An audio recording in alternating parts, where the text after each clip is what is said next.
रात को रऊफ हसन साहब के हमले के बाद खान साहब का पैगाम मुझे मौसूल हुआ। उससे पहले तक खान साहब का यही पैगाम था कि तुमने महफूज रहना है, क्योंकि तुम पर तशद्दुद होगा। कल रात को जब रऊफ साहब पे हमला हुआ, उसके बाद मुझे पैगाम मौसूल हुआ है कि अब आपके बाहर आके क़यादत करने का वक्त आ चुका है। इसलिए अब मैं आज मैं रऊफ हसन साहब से मिलने आया हूँ आज, क्योंकि जाहिर है अगर इस मौके पे मैं इंटरव्यू पेश लूंगा, वक्त लूंगा, पंजाब की कोर्ट पे पेश होगा और आगे अल्लाह मालिक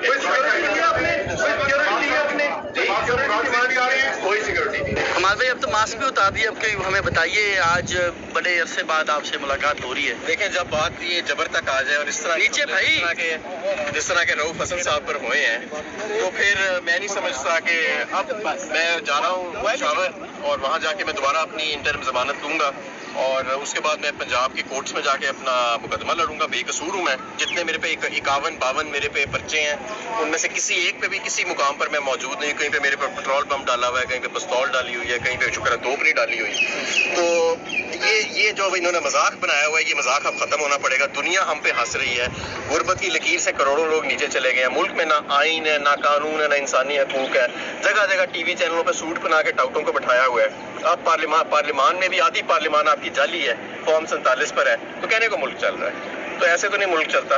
अब हम तो इंशाल्लाह ताला बाहर निकलेंगे और मैं अपना अदालतों के आगे अपने आप को पेश करूंगा। मैं बेकसूर हूँ और मैं समझता हूँ कि अगर इस मुल्क के अंदर कोई आइन है, कोई कानून है, और ये हमारी आला अदालतों को और खास तौर पर चीफ जस्टिस को अब सोचना पड़ेगा कि उनकी भी रिटायरमेंट में दिन कम रह गए हैं। वो क्या लेगेसी पीछे छोड़ के जाना चाहते हैं? वो एक ऐसे फस्तायत के कानून के पाकिस्तान की, ऐसे पाकिस्तान की जहाँ पर आधी पार्लियामेंट जाली बैठी है, ऐसे पाकिस्तान की जहाँ पर शरीफ लोगों पर दिन दहाड़े हमले किए जाते हैं, ऐसी जगहों के ऊपर ये आप अपनी लेगेसी छोड़ना चाहते हैं, या आप एक ऐसे पाकिस्तान की जो नया पाकिस्तान है, जहाँ पे यूथ तमन्ना कर रही है कि यहाँ पे कानून होगा, आइन होगा और सबसे बढ़ के अवाम का राज होगा। किसी